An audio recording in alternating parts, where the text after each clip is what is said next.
शराब घोटाला मामले में बढ़ी केजरीवाल की मुश्किलें। केजरीवाल को मिली जमानत के खिलाफ हाईकोर्ट पहुंची ईडी।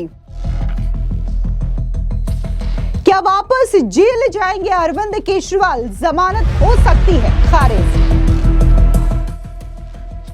दिल्ली के पूर्व मुख्यमंत्री और आम आदमी पार्टी के राष्ट्रीय संयोजक अरविंद केजरीवाल की मुश्किलें बढ़ने वाली है। दरअसल आपको बता दें कि ईडी ने दिल्ली के शराब घोटाला और मनी लॉन्ड्रिंग मामले को लेकर के अरविंद केजरीवाल की जमानत याचिका के खिलाफ हाईकोर्ट का रुख किया है। अब ऐसे में कहा जा रहा है कि क्या अरविंद केजरीवाल की जो जमानत है, जिसके बलबूते वो यहां से वहां घूम रहे हैं, क्या वो खारिज हो सकती है और एक बार फिर से अरविंद केजरीवाल को सलाखों के पीछे यानी कि जेल वापस जाना पड़ सकता है। दरअसल आपको बता दें कि मंगलवार को इस मामले पर दिल्ली हाई कोर्ट में जस्टिस स्वर्णकांता शर्मा की पीठ ने सुनवाई की। इस दौरान अरविंद केजरीवाल की ओर से पेश हुए अधिवक्ता ने कोर्ट को बताया कि आज वरिष्ठ वकील उपलब्ध नहीं है, ऐसे में मामले की सुनवाई कुछ दिनों के लिए टाल दी जाए। इस पर कोर्ट ने मामले की अगली सुनवाई 4 महीने बाद यानी कि 8 मई को निर्धारित की है। दरअसल आपको बता दें कि आम आदमी पार्टी के राष्ट्रीय संयोजक और दिल्ली के पूर्व मुख्यमंत्री अरविंद केजरीवाल मनी लॉन्ड्रिंग और भ्रष्टाचार के मामलों में 21 मार्च और 26 जून 2024 को ईडी और सीबीआई की ओर से गिरफ्तार किए गए थे। इसके बाद सुप्रीम कोर्ट ने 12 जुलाई 2024 को उन्हें मनी लॉन्ड्रिंग मामले में अंतरिम जमानत दे दी थी। इसके साथ ही prevention of money laundering act यानी कि पीएमएलए के तहत गिरफ्तारी की आवश्यकता और अनिवार्यता के पहलू पर 3 सवालों को बड़ी बेंच के पास भेजा गया था। इसके पहले 20 जून 2024 को ट्रायल कोर्ट ने 1 लाख रुपए के निजी मुचलके पर अरविंद केजरीवाल को जमानत दी थी, लेकिन हाईकोर्ट ने इस पर रोक लगा दी थी। अब यह मामला दिल्ली की विवादास्पद उस शराब घोटाले से जुड़ा हुआ है जिसे लागू करने के बाद साल 2022 में उस समय निरस्त कर दिया गया था, जब दिल्ली के एलजी वीके सक्सेना ने इसके जांच के आदेश दिए थे। उपराज्यपाल ने इस आबकारी नीति को तैयार करने और इसके कार्यान्वयन में कथित अनियमितताओं की आशंका जताई थी। साथ ही सीबीआई को जांच के आदेश दिए थे। सीबीआई और ईडी ने अपनी जांच के बाद कहा था कि दिल्ली की आबकारी नीति में संशोधन के दौरान अनियमितताएं की गई और लाइसेंस धारकों को अनुचित तरीके से लाभ पहुंचाया गया। वहीं दूसरी ओर ईडी सूत्रों की माने तो प्रवर्तन निदेशालय का मानना है कि ट्रायल कोर्ट ने prevention of money laundering act यानी कि पीएमएलए जैसे सख्त कानून में जमानत देते समय कानून की सही कसौटियों को अनदेखी की। इससे ईडी की वैधानिक शक्तियां कमजोर होती हैं। दरअसल सुप्रीम कोर्ट ने अरविंद केजरीवाल को जुलाई 2024 में अंतरिम जमानत दी थी, जिसे स्थायी जमानत नहीं माना जाता। इसके अलावा 3 सवालों को बड़ी बेंच के सामने पेश किया गया था। इसके बाद हाईकोर्ट ने ट्रायल कोर्ट के आदेश को रोक दिया, जबकि जमानत निरस्त नहीं किया। इसी मामले को लेकर के ईडी ने फिर से हाईकोर्ट का दरवाजा खटखटाया है। अब अगली सुनवाई में हाईकोर्ट ये देखेगा कि क्या निचली अदालत का जमानत आदेश कानूनी रूप से टिकाऊ है या नहीं है, क्या पीएमएलए की शर्तों की कहीं भी अनदेखी की गई है या नहीं की गई है। इसके बाद हाईकोर्ट इस नतीजे पर पहुंचेगा कि अरविंद केजरीवाल की जमानत जारी रखी जाए या फिर निरस्त कर दी जाए।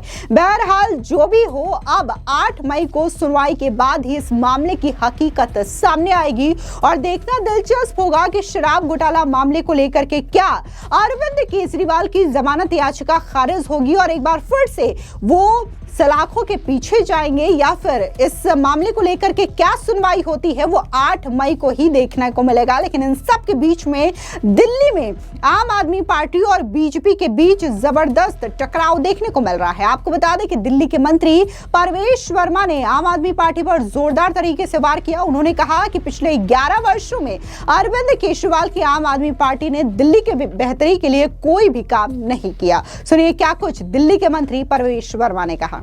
पार्लियामेंट में प्रदूषण के ऊपर में भी चर्चा हो रही है। ये जो आप सामने देख रहे हैं, ये वो सारे काम हैं जो पोल्यूशन से निजात दिलाने के लिए कोई भी सरकार को करने चाहिए, चाहे वो कूड़े के पहाड़, फुटपाथ का रिपेयर, ई कचरा, यमुना की सफाई, सड़कों की मरम्मत, पार्कों की मरम्मत, water treatment plant, industrial policy, औद्योगिक नीति, सड़कों की सफाई, नालों का निर्माण, नालों की सफाई, drainage master plan, sewage treatment plant, plastic कचरा, इलेक्ट्रिक वाहन नीति, फ्लाईओवर, नई सड़कें, ये सारे काम जो आम आदमी पार्टी की सरकार को 11 साल में करने चाहिए थे, अगर आम आदमी पार्टी की सरकार ने इसमें से आधे काम भी किए होते, ये काम भी कर दिए होते, तो हमको केवल इतने काम करने पड़ते। अगर आम आदमी पार्टी की सरकार ने, केजरीवाल जी ने 4 काम भी कर दिए होते तो हमको बाकी के काम करने पड़ते, 1 काम भी कर दिया होता तो हमको बाकी के काम करने पड़ते। मगर केजरीवाल जी ने, आम आदमी पार्टी की सरकार ने पिछले 11 सालों में इनमें से एक भी काम नहीं किया। आज ये सारे काम हमको करने पड़ रहे और इन कामों का 5% भी काम नहीं किया। दिल्ली की सरकार 9 महीने से 20 फरवरी 2025 को बनी थी। 20 फरवरी 2025 के अगले दिन से ही दिल्ली की मुख्यमंत्री, सारे मंत्री, हमारे एलजी साहब दिल्ली की सड़कों पर उतर गए थे। मॉनसून का सीजन आया। मॉनसून के सीजन के आने से पहले ही दिल्ली में सारे नालों की सफाई की गई। 20 लाख मेट्रिक टन सिल्ट उसमें से निकाला गया। जहां जहां पर बड़े बड़े स्थानों पर जो ऐसे स्पॉट थे जहां पर पानी जमा हो जाता था, वाटर लॉगिंग हो जाती थी, हमने वहां पे वाटर लॉगिंग नहीं होने दी। उसका जो सबसे बड़ा एग्जाम्पल है वो है मिंटो ब्रिज। उसके बाद में चाहे वो छठ पूजा रही हो, चाहे और सारे त्योहार रहे हो, दिल्ली की जनता ने धूमधाम से दिवाली का त्योहार भी मनाया, छठ पूजा भी मनाई, दुर्गा पूजा भी मनाई। दिल्ली सरकार हर कार्यक्रम में सफल रही। आज जब हम बात करते हैं पॉल्यूशन की, पॉल्यूशन कोई एक साल में पैदा हुई समस्या नहीं है। बरसों से पॉल्यूशन दिल्ली में बढ़ता जा रहा है और केजरीवाल जी अगर थोड़ा सा भी काम कर देते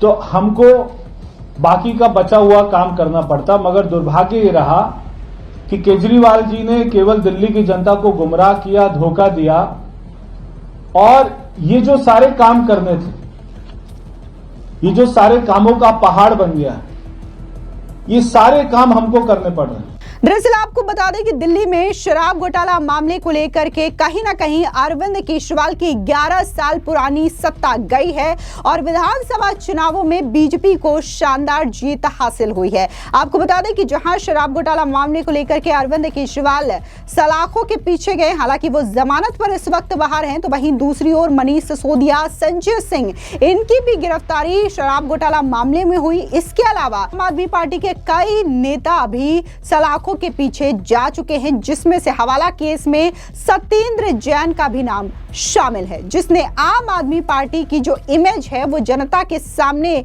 रखी कि किस तरीके से आम आदमी पार्टी के नेताओं ने भ्रष्टाचार किया और इसी की बदौलत उन पर कई सारे केसेस चल रहे हैं। फिर चाहे वो हवाला का केस हो, शराब घोटाला मामले का केस हो या फिर शीश महल मुद्दा भी दिल्ली चुनावों में एक अहम और बड़ा मुद्दा था, जिसकी वजह से आम आदमी पार्टी को दिल्ली की सत्ता से हाथ धोना पड़ा। फिलहाल इस पूरी खबर पर आपकी क्या राय है, कमेंट सेक्शन में जरूर बताएं। धन्यवाद।